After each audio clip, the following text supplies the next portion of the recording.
السلام علیکم ورحمۃ اللہ وبرکاتہ نحمدہ ونصلی علی رسولہ الکریم اما بعد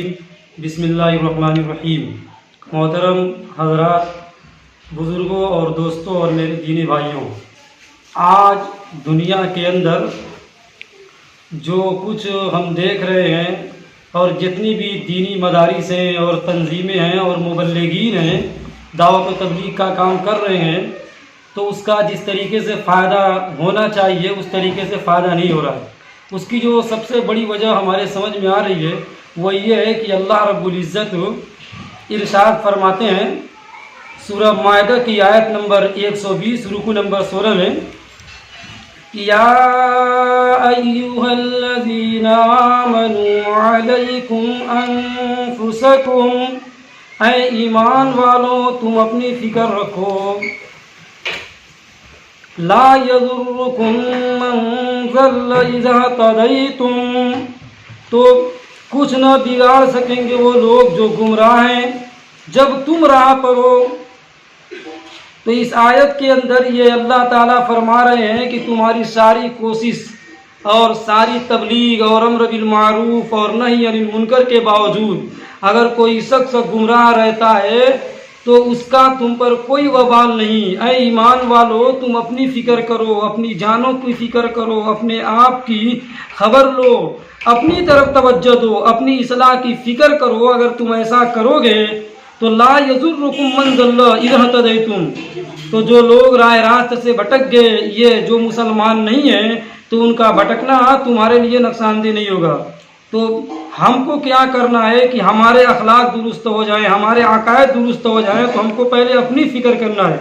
اگر ہم سیدھے ہو جائیں اور ہمارے حالات درست ہو جائیں اور ہمارے اعمال اور اخلاق اور عقیدے درست ہو جائیں تو جو لوگ گمراہ ہیں تو ان کی گمراہی ہمیں کوئی نقصان نہیں پہنچائے گی۔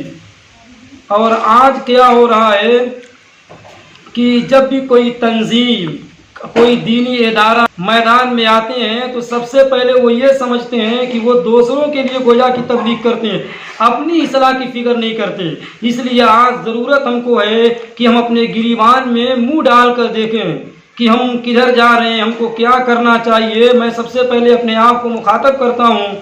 اور اس کے بعد ساری دنیا میں مسلمانوں کی اصلاح کے لیے، مسلمانوں کے حالات کو درست بنانے کے لیے جتنی تنظیمیں کام کر رہی ہیں اور جتنی جماعتیں کام کر رہی ہیں ان کو میں کیا کرتا ہوں، خطاب متوجہ کرنا چاہتا ہوں کہ آج جس طریقے سے دنیا کے اندر دعوت و تبلیغ ہو رہی ہے اور جتنی دینی تنظیمیں ہیں اور دینی ادارے ہیں اور علماء کرام ہیں،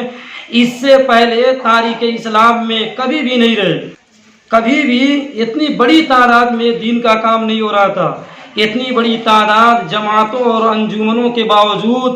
جو نتیجہ ہونا چاہیے، فائدہ حاصل ہونے چاہیے، وہ ہماری آنکھوں کے سامنے نہیں ہے۔ تو اس کی اصل وجہ یہی ہے کہ ہم اپنی فکر نہیں کرتے۔ جو بھی تنظیم اور جو بھی مبلغ آتے ہیں گویا کہ وہ اپنی اصلاح کے بجائے لوگوں کی اصلاح کرنا چاہتے ہیں۔ یہی وجہ ہے کہ صحیح طریقے سے اصلاح نہیں ہو پاتی۔ تو ضرورت اس بات کی ہے کہ جب ہم کہتے ہیں لوگوں سے جھوٹ مت بولو اور ہم خود جھوٹ بولتے ہیں، لوگوں سے کہتے ہیں سود مت کھاؤ، ہم خود سود کھاتے ہیں، لوگوں سے کہتے ہیں نماز کی پابندی کرو، ہم خود نماز نہیں پڑھتے، تو ظاہر بات ہے کہ اللہ تعالیٰ کہتے ہیں کہ جب تم اپنے ایمان اور اعمال اور عقیدے میں مضبوط ہو جاؤ گے، اس کے بعد اگر کوئی آدمی گمراہ ہوتا ہے تب تو اس پر پکڑ نہیں ہوگی۔ اس لیے آج ہم کو ضرورت اس بات کی ہے کہ ہم لوگوں کے فکر کے ساتھ ساتھ سب سے زیادہ اپنی اصلاح کی فکر کریں، تاکہ ہماری نئی نسل جو بے راہروی کا شکار ہوتی جا رہی ہے وہ راہ راست پر آ جائے۔ انہی چند کلمات پر اپنی باتوں کو ختم کرتے ہیں۔ وآخر دعوانا الحمدللہ رب العالمین۔